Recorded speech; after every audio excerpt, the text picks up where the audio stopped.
pessoa que eu tenho extremo respeito, carinho, e essa noite ele vai compartilhar a palavra com a gente, vai trazer a palavra para o nosso coração. Eu queria chamar meu querido irmão João da NTV para repartir a palavra com a gente essa noite. Ele veio até me intimidando. Olha para o brilho do sapato desse homem. Dá para pentear o cabelo ali. Querido João, transborde. Que Deus te dê palavras profundas, palavras de sabedoria, palavras de graça, para que essa igreja seja edificada. Amém. Siga em paz. Eu vou me sentar ali para fazer minhas anotações. Existe um rio que emana do Senhor, há uma fonte que limpa o pecador. Ó, vinde as águas a sede saciar, ó, vinde a fonte que jamais secará.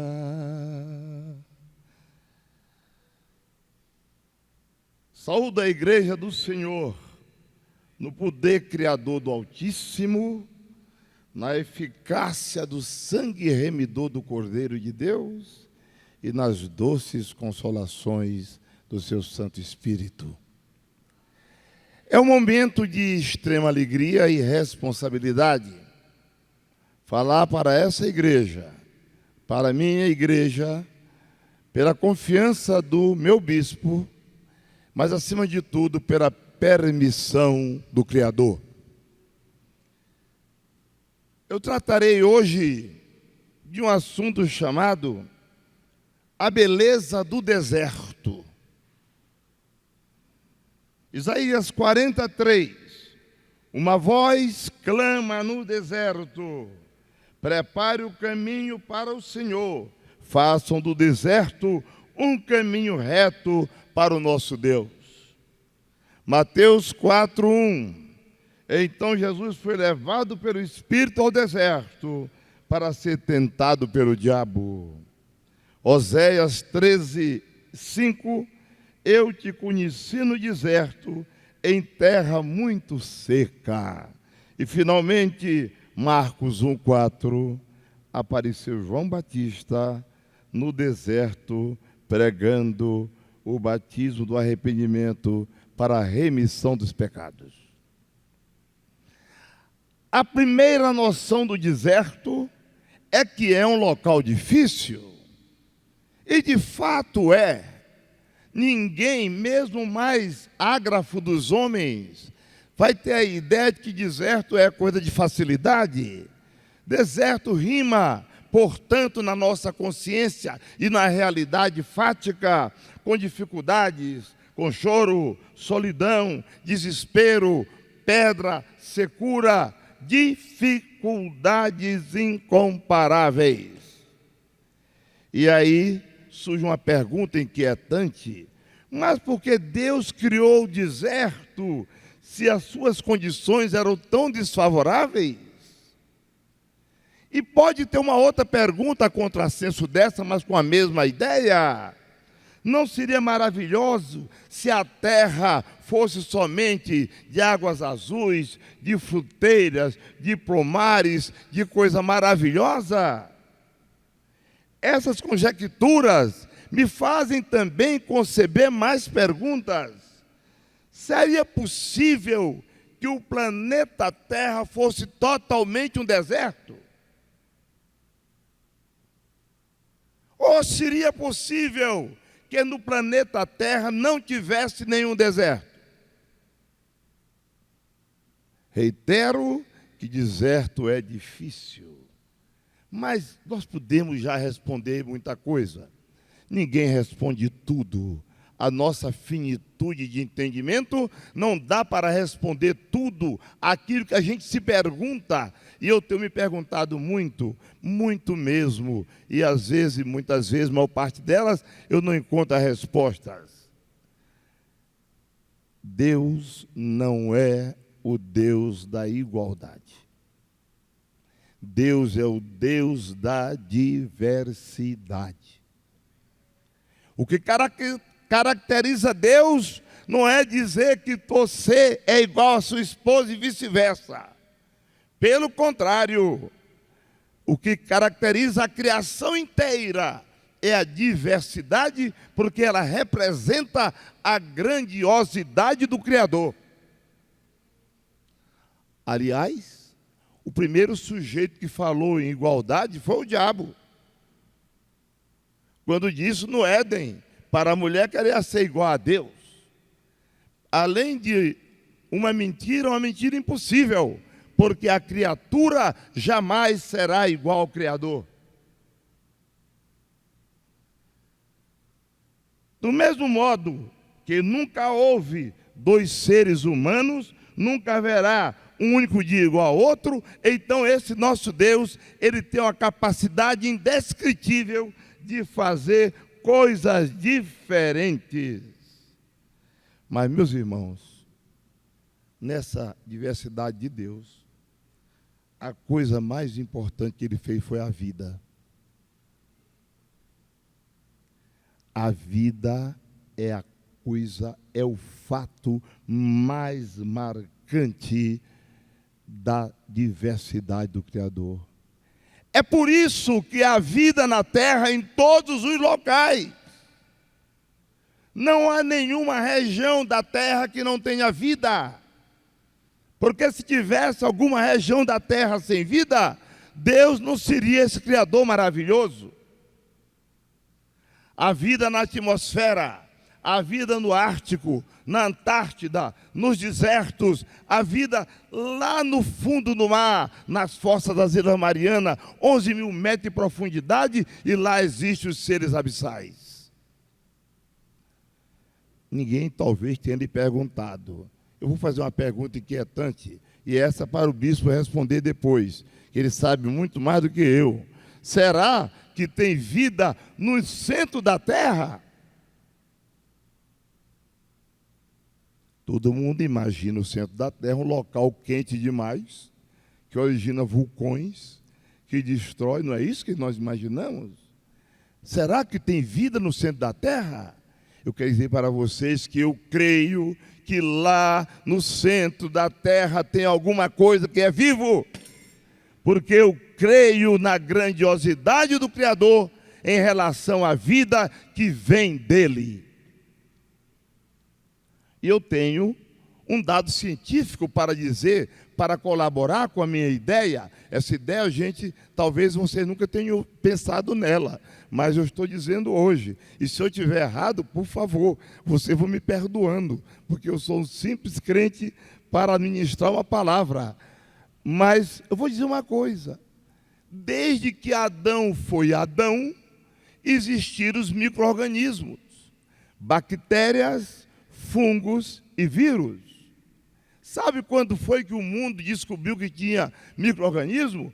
No século XIX, 1860. Até o século Louis Pasteur, se alguém dissesse assim, tem um negocinho pequenininho que está causando a tuberculose, tem um negocinho pequenininho que está causando a lepra, você era chamado de louco. Mas existia o bacilo da tuberculose, existia o bacilo da lepra, só não estava aos nossos olhos. Portanto, queridos irmãos, o deserto existe, mas até no deserto há vida. Mas eu quero tratar hoje de dois desertos especiais.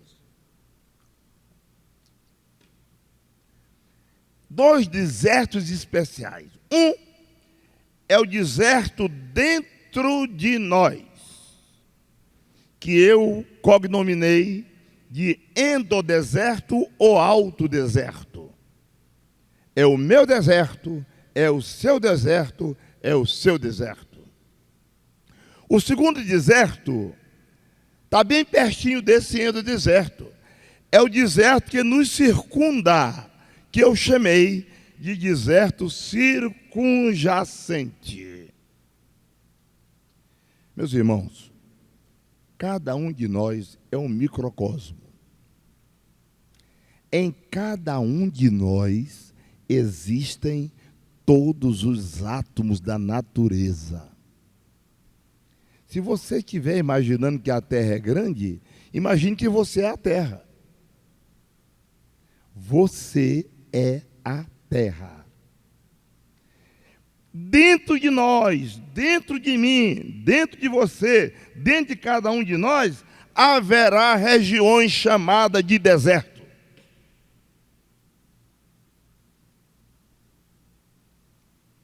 E esse endodeserto, esse alto deserto que está no nosso interior, é ele que vai nos dizer como é difícil lidar com ele. A maior experiência cristã não é pregar evangelho daqui, desse microfone. A maior experiência cristã não é cantar louvores lindos. A maior experiência cristã é o tratamento que você faz dentro de você, consigo mesmo, pedindo a proteção do Criador. Esse endodeserto precisa ser controlado. Nós vamos acabar com eles? Não. Do mesmo modo que você nunca viram uma política governamental dizendo que vai acabar com o deserto do Saara.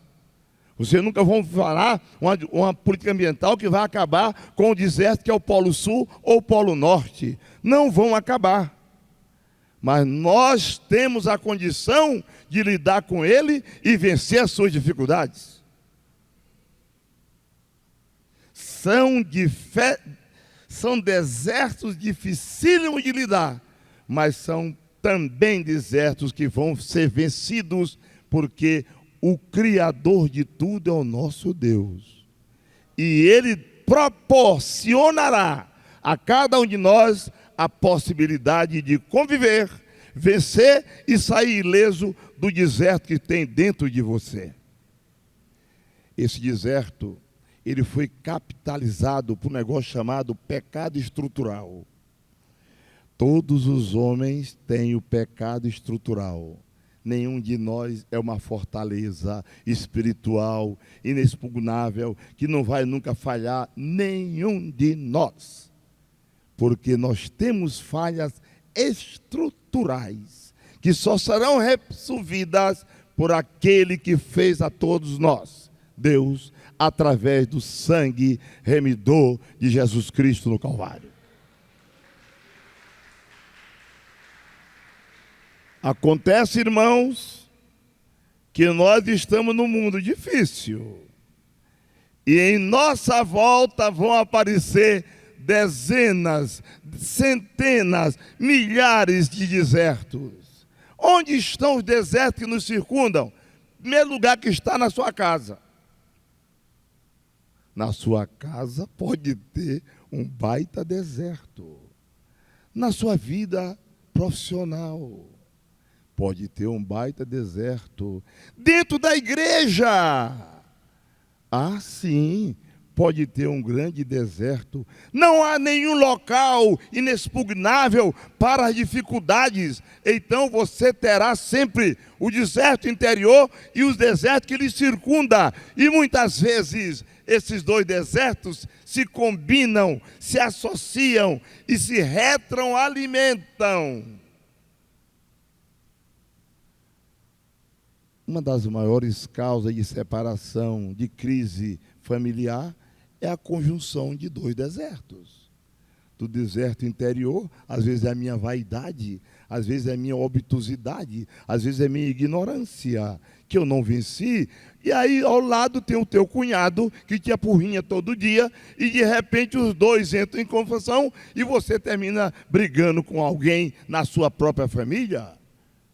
Você entra em dissensão no seu trabalho. Você vai brigar no trânsito. Meus irmãos, é também difícil lidar com o deserto circunjacente. Mais importante ainda, não pense que você tem experiência numa dificuldade e que essa tua experiência vai servir para resolver a outra dificuldade. Não! As dificuldades não se repetem. Elas podem acontecer mais de uma vez, mas não será nunca a mesma. Eu filosoficamente sou platonista. Como crente sou neoplatonista. O mundo das ideias de Platão, para mim, é o mundo da providência divina. Mas Platão me ensinou que tudo aqui é falho, porque o real está lá no mundo das ideias, que eu entendo ser o mundo da providência divina. Não pensem que a experiência de um deserto vai fazer você encontrar ele novamente. Não. Você vai encontrar um outro deserto. Porque a nossa vida, ela é uma caminhada sempre rumo ao desconhecido. Ninguém sabe o dia da manhã. A gente fala da manhã achando assim, ou amanhã. Não, não, meus irmãos. Ninguém sabe, é o minuto seguinte da nossa vida. Ninguém sabe, meu irmão, é o milissegundo seguinte da nossa vida. O nosso futuro é absolutamente desconhecido para nós. Mas tem uma coisa maravilhosa, qual é? É que o nosso futuro é absolutamente conhecido para Deus. Dê glória a Deus.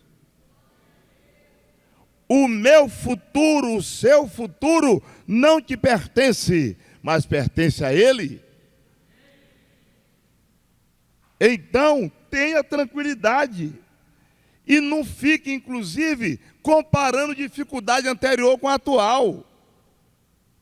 Teve um povo safado, que fez isso. Um pessoal que o Senhor tirou do Egito. O Senhor tirou do Egito. E o Senhor dava tudo para eles. Abriu o Mar Vermelho e dava tudo para eles. E lá no meio do deserto, o que aconteceu com eles? Eles reclamaram, achando que o deserto anterior da escravidão era melhor. Não tem deserto melhor nem pior. Cada deserto é deserto e ponto final. E o que eles fizeram? Está aqui. Êxodo 16, 2. No deserto, toda a comunidade de Israel reclamou a Moisés e Arão. Mas a Bíblia, que sabe que tem os reclamadores de plantão em todo lugar, a Bíblia dá alguns conselhos para você que quiser reclamar e murmurar. A Bíblia diz em Filipenses, o apóstolo diz, façam tudo sem queixas e sem murmurações. Principalmente no momento desse que você quer questionar que o deserto anterior, que a tristeza anterior era melhor. E Tiago é mais fantástico. Diz, em Tiago 3, 7, 8, toda espécie de animais, aves, répteis e criaturas do mar doma-se e tem sido domada pela espécie humana. A língua, porém, ninguém consegue domar. É um mal incontrolável, cheio de veneno. Mas, meus irmãos, eu comecei dizendo que o exército era belo, né? E alguém pode dizer, poxa, tudo bem que vi, como eu estava dizendo que é belo, até agora só botou pedrada no deserto. É belo. Todas as coisas concorrem para o bem daqueles que amam a Deus. Todas as coisas concorrem para o bem daqueles que amam a Deus. Por que que o exército tem belezas? Primeiro, o exército testa os nossos limites. Mas as dificuldades do deserto, não botem no Satanás, não. São permissão divina. Que a Bíblia diz que Deus não nos deixa ser tentado além das nossas forças. Mas enquanto você pode ficar apavorado com o deserto, eu quero te dar uma notícia ótima.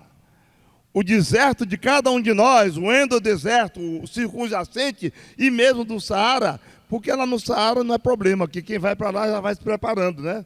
O problema é o deserto dentro de nós, o que dá a nossa vizinhança, esse que é o problema. Mas quero dizer para vocês, para todos e para que estão nos ouvindo via internet, que o deserto é o local propício para os milagres. Glória a Deus por isso, irmãos. O deserto é o local propício para os milagres. De vez em quando, lá no consultório, chega alguém, ai, mamãe, meu filho está na droga. Digo, senhora, o que você está fazendo? Eu falo para ele todo dia para deixar. Senhora, ele já deixou? Não. Então faça uma coisa, mude de tática. Como, meu mamãe, dê carinho para esse bandido. Dê carinho para ele, cheire ele, abrace ele e ore, porque Deus vai fazer a obra, porque quem vai converter esse menino não é a senhora, é o Espírito Santo que vai falar no seu espírito. Ah, é? Sim, senhor. Se pancada desse jeito, a polícia já tinha resolvido a vida de muita gente. O local de milagre é o deserto. Ele mostra as nossas limitações, mas expõe plenamente a grandiosidade do poder de Deus. O Mar Vermelho abriu. Até hoje os ateus demonizados tentam encontrar uma explicação científica para a abertura do Mar Vermelho. Nunca vão encontrar, tanto que nenhum ateu fala nisso, porque ele não tem explicação, porque o Mar Vermelho só abriu uma vez. Milagre do Senhor. Naquela caminhada, as águas amargas se tornaram doces. Na caminhada, Deus propôs sair água da pedra. Eu tenho até inveja dos judeus que estavam no deserto, porque eu tinha vontade de saber o gosto do maná. Aquele pessoal não plantava nada, e Deus propiciava um alimento de altíssima qualidade, vindo do céu, que era o maná. Se você está no deserto, saiba, é o local que a bênção de Deus vai se fazer presente de maneira clara, precisa, insofismável e inigualável, porque ninguém se iguala à bênção do Senhor. Mas algumas premissas, estou quase terminando, algumas premissas que devem ser pensadas por cada um de nós. Nunca reclamar do deserto, porque nele sempre haverá a presença inequívoca do poder de Deus. Simplesmente creia. O tempo de permanência no deserto tem relação até com o nosso murmurar. Se você começar a murmurar, vai demorar o seu tempo no sofrimento. Os judeus murmuraram tanto que de todos que saíram do Egito, só 2 adentraram a terra prometida, Calebe e Josué. Isso significa, meu irmão, que se no momento da dificuldade, do deserto bravio, se você confiar, Deus vai te recompensar. Quer receber a compensação divina? Fique remungando. Não vai receber. Agora, quer receber a compensação divina no meio do maior atrito e dificuldade? Glorifique o Senhor e você vai receber. E eu quero relembrar um camarada que eu acho que na Bíblia é o maior experimentador de deserto da Bíblia. vá ter experiência com o deserto como esse cara, ninguém teve. Moisés. Moisés podia ser doutor honoris causa do deserto. Moisés. Moisés, vocês sabem, eu não vou me alongar naquilo que todo mundo sabe, nasceu judeu no momento que ele devia morrer. A mãe de Moisés colocou lá no Nilo. Ele bateu na mão da filha do faraó. Foi criado como príncipe. Mas aí Deus disse à mãe dele. E a mãe dele foi a ama. Bem, aí tem um detalhe. Por que Deus não botou o pai de Moisés para cuidar dele lá no reino de Faraó? Sabe por quê? Porque pai não é o cara indicado para ensinar filho. Quem constrói a educação do lar é você, mamãe. Seu marido, por mais crente que seja, por mais lindo que seja, ele é mais burro do que você na orientação da família. Então, homens que estão me ouvindo, cuidado. Não fica, eu quero ensinar. Não. A mulher tem maior capacidade de ensinar por um detalhe, porque a mulher tem a capacidade de repetir mais do que os homens. Doutora Jane está ali. Rapaz, era uma coisa. Já escovou o dente, já não freguei. O cara termina escovando o dente, porque tem a mãe em cima. Pam. Se depender do pai, o pai diz uma vez, escovou o dente? Ele não escova mais o dente. Então Moisés, esse homem criado na corte de Faraó, ele recebeu a educação da sua mãe.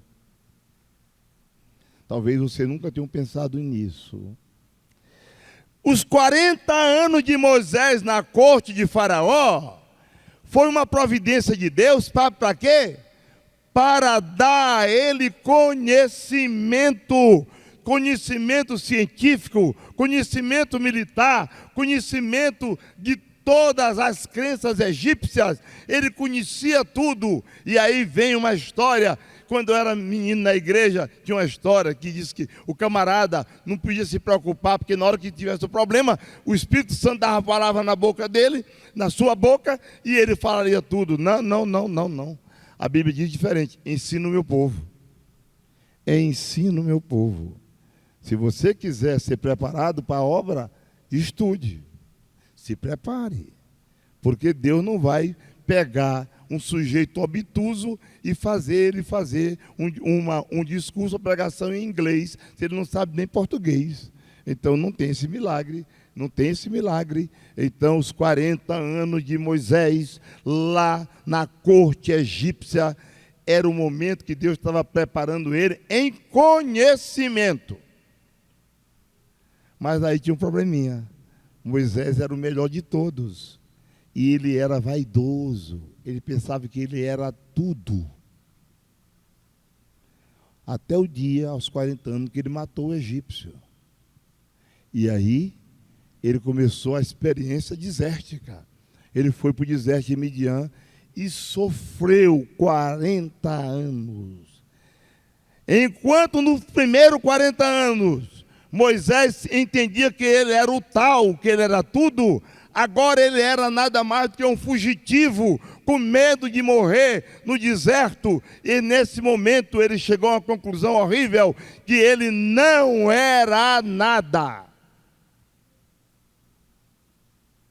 Mas, se no momento que eu acho que eu não sou nada, eu posso ser tudo, dependendo de uma coisa, dele. Recebeu o chamado do Senhor. E nesse momento Moisés se transformou no libertador de Israel.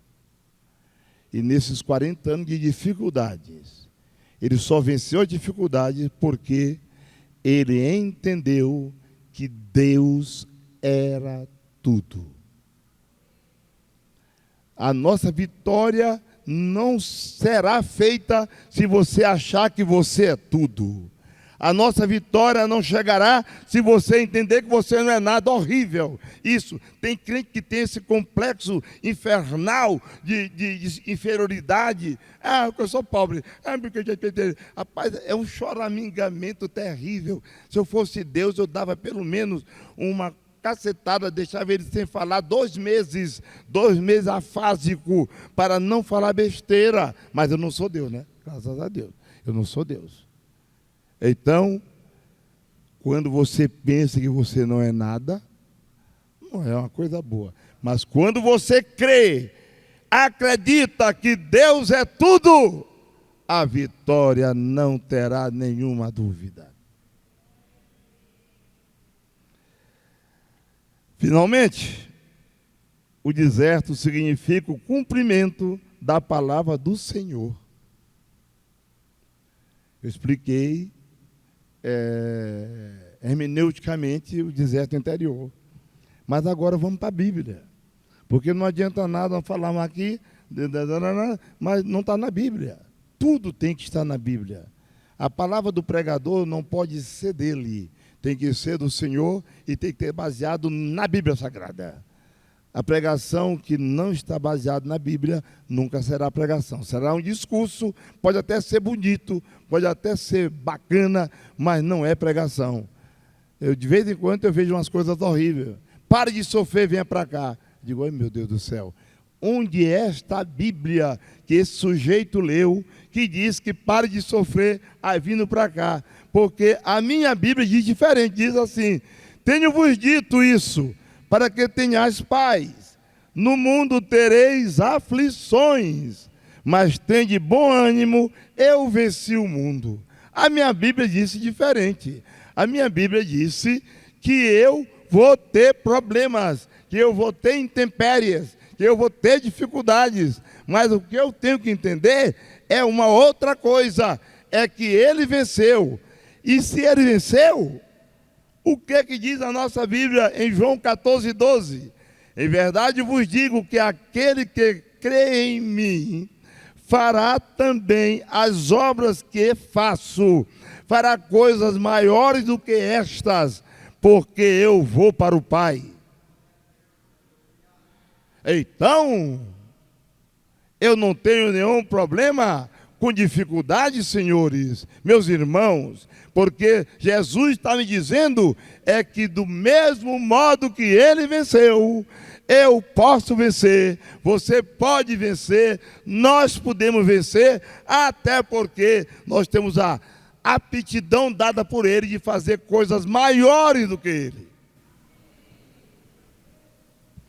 A Bíblia não diz essa história, pare de sofrer.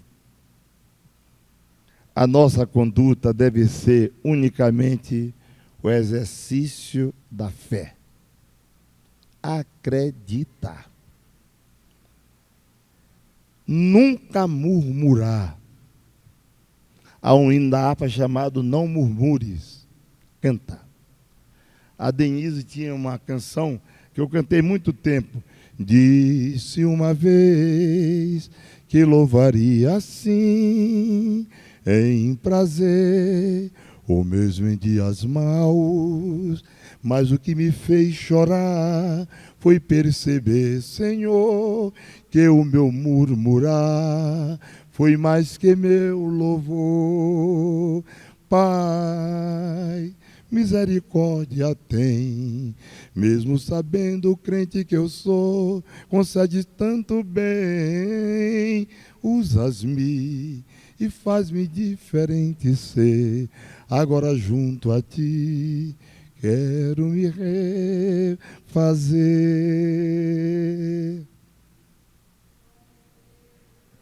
Meu irmão, meus irmãos, finalmente dizer para vocês que nós vamos enfrentar os desertos, sempre.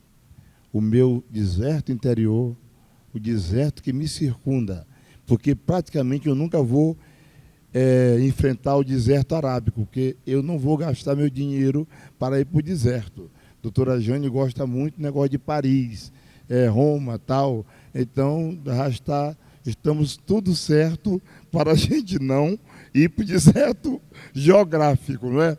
Mas eu passei desertos terríveis. E eu quero terminar esta pregação dando o deserto e dando o resultado. João Filho foi um filho especial, até porque ele é João. Então é especial. A mãe é loura, mas ele nasceu preto como eu. Então, mais especial. E João Filho, menino bonito, parecendo com o pai, claro, evidente. E um belo dia, pequenininho, ele começou a cair. E começou a cair.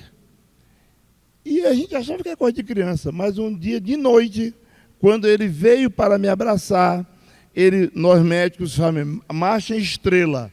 Quando eu vi a marcha do meu filho, aí o médico apareceu no lugar do pai. E eu levei para o São Domingos, e eram as 9, 10 horas da noite. Quando foi assim, 1 da manhã, já tinha no São Domingos, olhando o João Filho, mais de 10 médicos. Aí eu chamei, o Periguari era o chefe da equipe, eu disse, vem cá, não me enganem, tem médico demais para um menino. O que está acontecendo? Aí veio um diagnóstico terrivelmente violento, que ele tinha uma síndrome cerebelar grave, que não tinha o que fazer em São Luís, e que precisava procurar um neuropediatra melhor em um local de maior recurso. Saiu a doutora Jane para Brasília, fizemos um monte de exame e lá a resposta foi, sabe qual? Não tem jeito. Pior de tudo, Peri me disse, tem 7 casos descritos e todos morreram. A opção era preparar o caixão ou resistir na fé. Partir para um monte de igreja. Gente, eu sempre assisti muito culto. Eu assisto culto há 71 anos. Então, se há um cara com know-how em culto, sou eu. Então, mas aí eu fui ciclo de oração, ore para o meu filho, não sei o quê, ore para o meu filho. Um belo dia, o menino começou, né, Jane? Começou a se firmar. Sem remédio, sem nenhuma atitude. O menino começou, para a glória de Deus, ficar curado. E aí, acabou o problema. Nós ficamos crendo e cremos até hoje que Deus fez um milagre naquele deserto horrível que queria ceifar a vida do meu filho. Mas olha, meus irmãos, quando vocês saírem de um deserto, cuidado que o diabo está atento. Estou entrando na minha igreja, que eu era da Batista Nacional, vem uma irmã dessas cheia de poder e diz assim, doutor Bentivi, seu filho está, irmão Bentivi, está mesmo curado? Digo, tá. Ele disse, o senhor já fez uma ressonância para ver se ele está curado mesmo? Ah, meus irmãos, fiquei muito zangado. Eu disse, irmã, quem vai duvidar de Deus é o diabo e a senhora. Eu não preciso de exame para saber que meu Deus operou na vida do meu filho.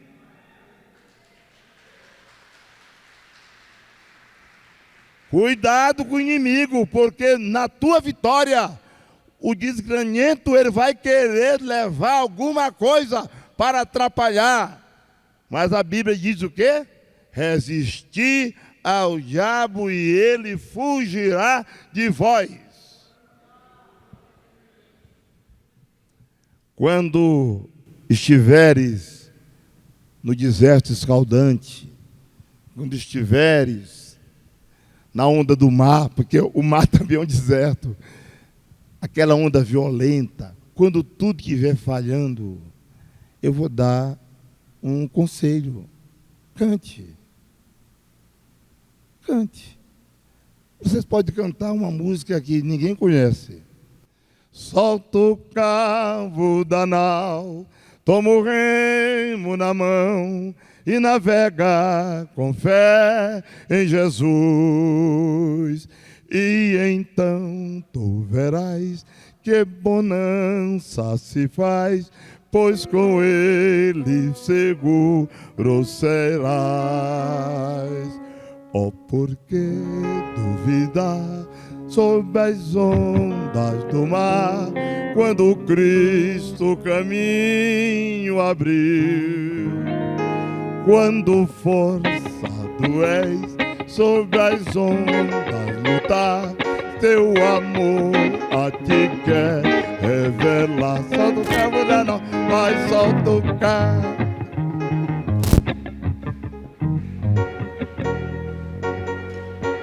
E navega com fé em Jesus, e então tu verás que bonança se faz, pois com ele seguro será. Quando pede mais fé, ele ouve, ó crer, mesmo sendo em tribulação. Quando a mão de poder o teu ego tirar, sobre as ondas poderás andar. Vai, solta o carro, toma um remo na mão e navega com fé em Jesus, com fé em Jesus. E então tu verás que bonança se faz, pois com ele seguro será.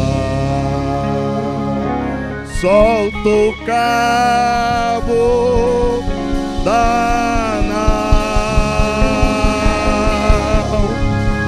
Amém. Esse Danal é uma figura, né?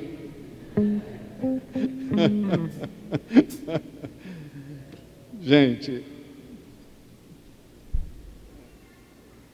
eu não quero fazer remendo nenhum, mas eu estava pregando com Ben TV, ele pregava e eu estava pregando ali, quase que eu... Sabe aquele jogo de futebol que tu quer entrar e dar um passe? Eu estava ali de olho no Salmo 84. O Salmo 84 fala de um deserto chamado Baca, um lugar árido, um lugar de ausência de recurso. E cara, irmão, paz do Senhor, desculpe aí. Como são abençoados todos aqueles em quem tu habitas, aqueles que são a habitação de Deus.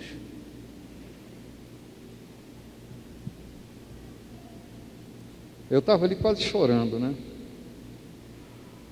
A vida deles é a estrada pela qual transitas. A vida daqueles que Deus habita é a estrada pelo qual Deus transita. Eles passeiam pelos vales solitários, pelos vales de Baca, e descobrem riachos e encontram fontes frescas e lugares transbordantes de chuva. Guiados por Deus, essas estradas contornam as montanhas e lá em cima convergem em Sião. Deus está à vista, sabe? O teu deserto interior ou teu deserto circunstancial pode revelar a ausência de recurso, mas quando você aprende a dominar sobre os desertos, as torrentes das águas que estão ocultas nos desertos, elas começam a brotar.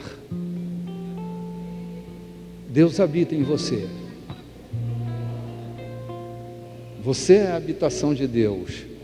Logo, você é a estrada pela qual Deus transita. Não tenha medo. O deserto sempre se rende quando a gente é alguém que Deus habita e por meio de nós Ele estabelece a estrada pela qual Ele vai transitar. Deserto forma caráter, dá solidez para todos nós. Portanto, esteja você essa noite, passando pela situação em que estiver passando. Pode ser que lá no fundo, esse vazio, esse ato, esse lugar de desamparo, morada dos chacais, não se assuste com isso, porque Deus escolheu você para fazer de você a estrada pela qual Ele transita. Confie em Deus, cara. Você vai sair mais forte. Você vai sair mais robusto, mais amadurecido. É a presença de Deus em você que determina a mudança dos desertos interiores e dos desertos circunstanciais. Deus está comigo. Deus está na minha vida. E Ele usará a estrada da minha vida para transitar no meio dos lugares desertos. Querido Jesus, eu quero orar por todos aqueles que essa noite chegaram aqui e não ouviram uma palavra por acaso. A palavra foi conspiracional. Ela alcançou o nosso coração.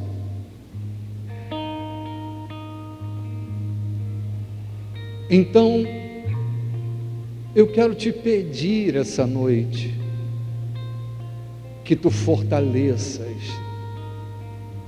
Não deixa tua filha desistir. Não deixa teu filho desistir nesse momento. É o momento de ver o teu agir, a tua mão se mover, o banquete chegar no meio do deserto. Fortalece o homem interior de cada um de nós. Firma os nossos pés sobre a rocha.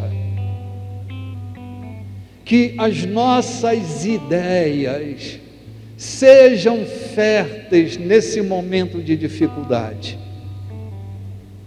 Que a gente não seja tentado a abandonar a circunstância, mas encorajado a vencer no meio do deserto, porque tu estás conosco. Essa noite, que haja paz no coração de todo aquele que se vê infiltrado por um deserto sem solução.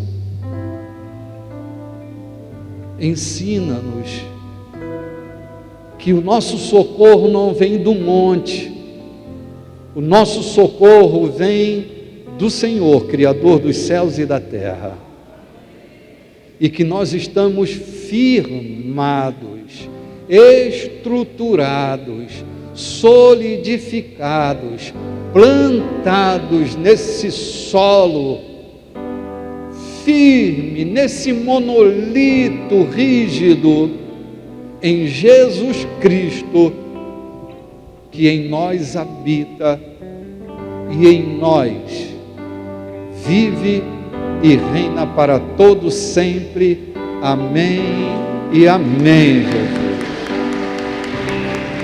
Bendito seja Deus. Bendito seja Deus. Viva uma vida de coragem, de fé. Vai dar tudo certo no final. É Deus trabalhando na tua vida. Que bom que você estava com o seu ouvido atento a tudo aquilo que Deus falou essa noite com você. Queridos, domingo próximo que vem,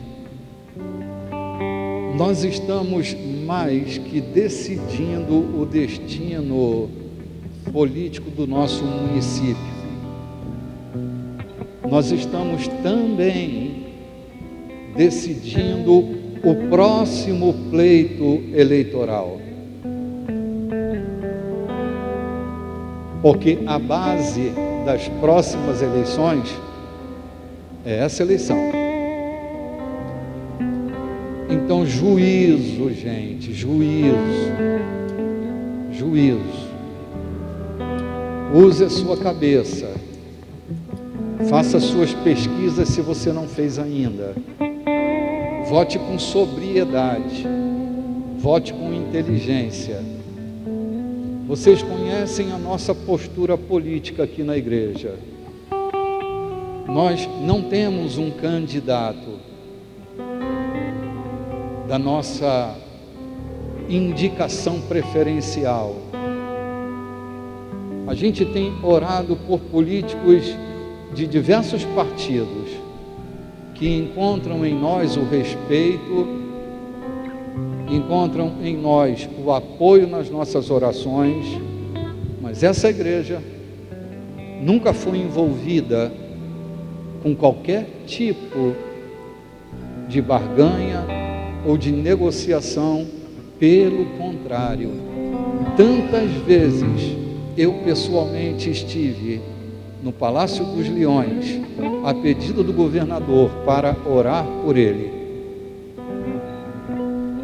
do prefeito dessa cidade, que inúmeras vezes me ligou para eu orar por ele nas suas aflições. Nunca fizemos um pedido pessoal ou para beneficiar a igreja. Eu sempre disse para eles: coloque o coração de vocês na gestão de vocês. Se vocês fizerem uma boa gestão para essa cidade, para esse estado, vocês estão cumprindo a missão que vocês foram designados para cumprir. A igreja não está aqui para ser beneficiada por ninguém. A igreja está aqui para favorecer e beneficiar. A igreja não está com uma canequinha na mão pedindo ajuda. Nós é que temos a missão de ajudá-los, o nosso conselho e as nossas orações. Queridos, domingo que vem é domingo de eleição, mas nós estaremos aqui. Eu estou certo que alguns estarão viajando porque votam fora da cidade, mas os que estiverem aqui na cidade, o nosso culto da tarde vai acontecer às 18h30. Nós vamos estar começando o encontro de domingo que vem e quero convocar você para estar aqui. Eu estou com uma palavra engasgada aqui na minha goela, mas uma palavra boa, uma boa notícia para te dar. E eu te aguardo domingo próximo que vem. Hoje é o último domingo do mês. Domingo do mês para nós não é um deserto nem uma aflição, mas é uma expectativa. A gestão administrativa da igreja, ela vai para além do culto, ela se esparrama por todos os lados. Vocês não viram ainda, mas eu nem vou convocar vocês para verem nesse momento, mas nós estamos fazendo uma limpeza aqui na igreja. dando uma arrumada pela voluntariedade de algumas pessoas. Ampliamos uma sala, eram 2 salinhas, nós ampliamos, mas ainda não está arrumada, não está definida, mas assim que tiver eu vou convidar você para ir lá. Mesmo no meio de todo esse sufoco, tem aparecido tanta gente voluntária, gente com aventais, que eu não vou declinar aqui o nome para não errar aqui, errar ali, mas tem tanta gente se mobilizando. Nossos dízimos e as nossas ofertas, elas são a base daquilo que administrativamente a gente pode fazer e realizar. Quando você entrega seu dízimo e sua oferta, não só amplia a nossa capacidade de expandir essa palavra que vaza para o mundo inteiro. Há uns cultos atrás eu dizia, há uma população carcerária que dominicalmente está ali nos ouvindo. E um desses nossos irmãos que estão presos, ou está preso, ele me disse: bispo, chega o horário do culto, da transmissão pela rádio. Eles dizem: o culto está começando. Silêncio, porque o culto está começando. E uma ala de entre 500 pessoas a 300 pessoas estão em silêncio para ouvir a mensagem que está sendo pregada, saída daqui. Além disso, estamos transmitindo nossos cultos para cerca de 50 países. Gente nos ouvindo em todos os cantos. O que garante e sustenta essa transmissão são nossos dízimos e as nossas ofertas. Temos funcionários que trabalham, temos empresas que fazem a transmissão. Vocês chegaram aqui, estava tudo limpinho. Então há um entorno que eu não estou aqui para descrever os investimentos que a gente faz para manter a obra viva, mas só para lembrar a você que seu dízimo e sua oferta são para que esta obra seja mantida e alcance pelo Evangelho mais vidas. Atrás da cadeira, ou à frente da sua cadeira, tem um QR Code. Se você deseja fazer a sua oferta, é só você abrir a sua câmera e bem aí na frente, esse QR Code vai direcionar você para os nossos endereços bancários.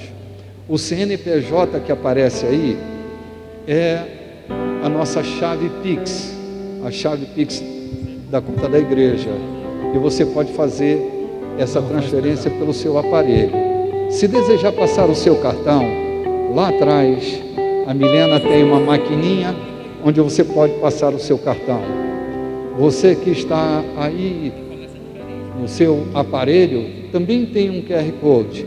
Você pode colocar aí o seu aparelho telefônico e fazer a sua transferência bancária. Se você está com sua oferta, o seu dízimo em dinheiro, um envelope vai passar bem pertinho de você agora. Você pode pegar o seu envelope, colocar nele seu dízimo, a sua oferta, e que Deus abençoe você rica e abundantemente. Pastor João, querido. Pastor